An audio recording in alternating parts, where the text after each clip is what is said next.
पनवेलमधील अतिशय मोक्याच्या आणि कोट्यवधी रुपयांच्या इस्रायली ट्रस्टच्या जमिनींभोवती आता संशयाचं दाट ढग जमा झालेत। करंजाडे येथील मृत इस्रायली वंशाच्या दोन भावांच्या तब्बल 4755 चौरस मीटर जमिनीचा बनावट कागदपत्रे आणि खोटी ओळख उभी करून सुमारे 2.30 कोटी रुपयांना व्यवहार केल्याचे धक्कादायक प्रकरण समोर आले।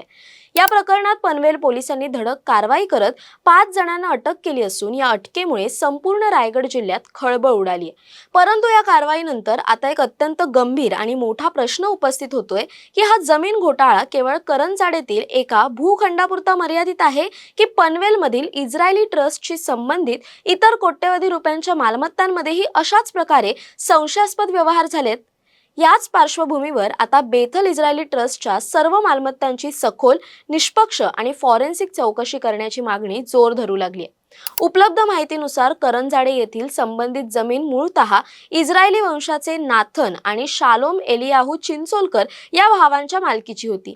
हे दोघेही अनेक वर्षांपूर्वी इस्रायलमध्ये स्थायिक झाले होते आणि तपासादरम्यान त्यांचा मृत्यू झाल्याची माहिती समोर आली आहे। मात्र ते हयात नसल्याचा फायदा घेत काहींनी बनावट कागदपत्र, खोटी ओळख आणि बोगस मालक उभे करून तब्बल 2.30 कोटी रुपयांना या जमिनीचा व्यवहार उरकून टाकला।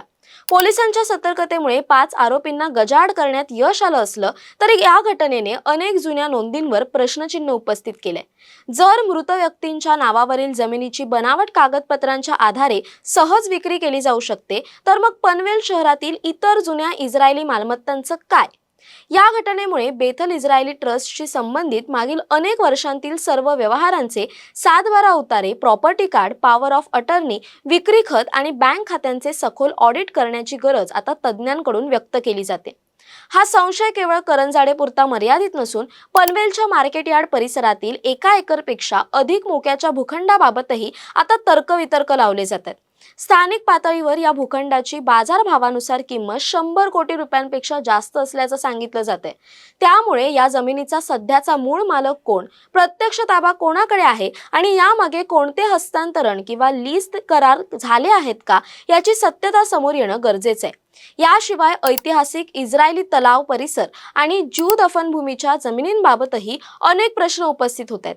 निक्की टॉवर 2 संदर्भातील ज्यू दफनभूमीच्या जमिनीचा वाद आधीच न्यायालयीन पातळीवर प्रलंबित असताना या परिसरातील जुने अभिलेख आणि बांधकाम परवानग्या कायदेशीर होत्या का, याचा शोध घेणं अत्यंत महत्त्वाचं ठरतं। या संपूर्ण प्रकरणात बेथल इस्रायली ट्रस्टचे मुख्य विश्वस्त मोजेस जेकब कोर्लेकर यांच्या भूमिकेबाबतही चर्चा सुरू झाली। माहितीनुसार असलम मुन्शी यांनी जेकब कोर्लेकर यांच्या वतीने पोलिसांशी संपर्क साधल्याचे नमूद करण्यात आले। अर्थात तपासाचा उद्देश कोणत्याही व्यक्तीवर थेट आरोप करणं नसून निष्पक्ष चौकशीद्वारे सत्य समोर आणणं हा आहे।